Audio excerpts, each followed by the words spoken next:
Hello বন্ধুরা, প্রিয়াঙ্কার পাকশালাতে সবাইকে স্বাগত। আজকে আমি যে রেসিপিটা তোমাদের সাথে শেয়ার করব সেটা হচ্ছে মোরলা মাছের ঝাল।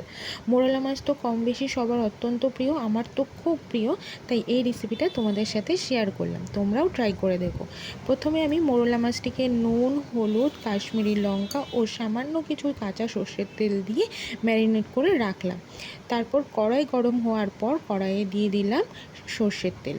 সর্ষের তেলটা আমি দেখে নেব একটু গরম হয়েছে কিনা। গরম হওয়ার পর আমি তাতে ফোড়নে দিয়ে দেব কালো জিরে। ফোড়ন দেওয়ার পর ওখানে আমি দিয়ে দেবো কাঁচা পেঁয়াজ। কাঁচা পেঁয়াজগুলো আমি আগে থেকে টুকরো করে রেখেছিলাম।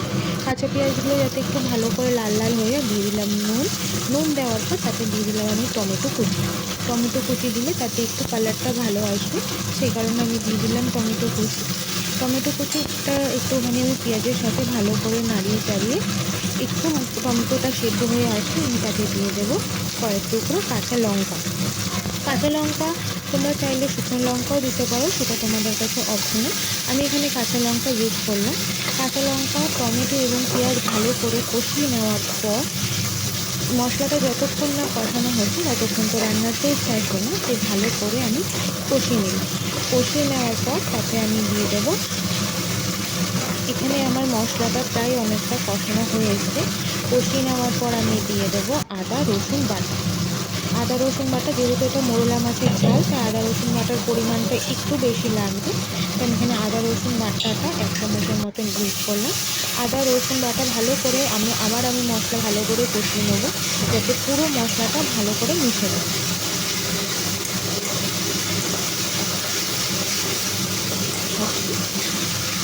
আস্তে আস্তে মশলা কষানোর সময় যখন দেখবে মশলার গায়ের থেকে সামান্য কিছু তেল ছাড়ছে, তখন ভাবছি যে আমার মশলাটা প্রায় কুক হয়ে এসছে।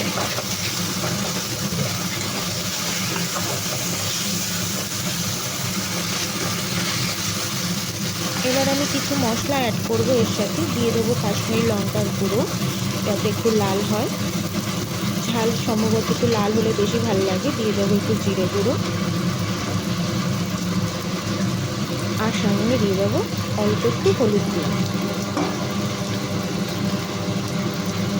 আবার আমি মশলাটা 10 থেকে 15 মিনিটের মতন আবার কুক করব, যাতে মশলার থেকে যে কাঁচা ভাবটা সেটা যেন চলে যায়।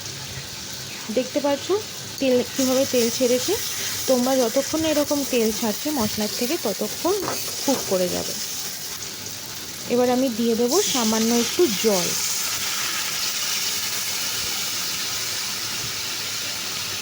দেওয়ার পর ভালো করে আমি মশলাটা নাড়িয়ে নেব।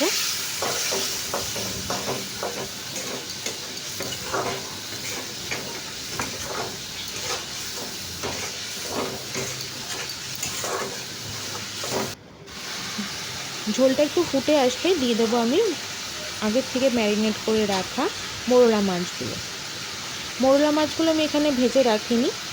আমি কাঁচা মোরলা মাছটা যেভাবে তোমাদেরকে দেখিয়েছিলাম ম্যারিনেট করে রেখেছি, সেরকমভাবেই ওই অবস্থাতেই আমি কিছুক্ষণ ম্যারিনেট করার পর ঝোলে দিয়ে দিয়েছি। এবার আমি ঢাকা দিয়ে দেবো মিনিট 15-র জন্য, যাতে ঝোলটা একটু শুকিয়ে আসে। দেখতে পাচ্ছ বন্ধুরা, আমার মোরলা মাছের ঝাল রেডি। তো তোমরা এভাবে একদিন বাড়িতে অবশ্যই ট্রাই করবে গরম ভাতের সঙ্গে মোরলা মাছের ঝাল। আমার এই ভিডিওটা ভালো লাগলে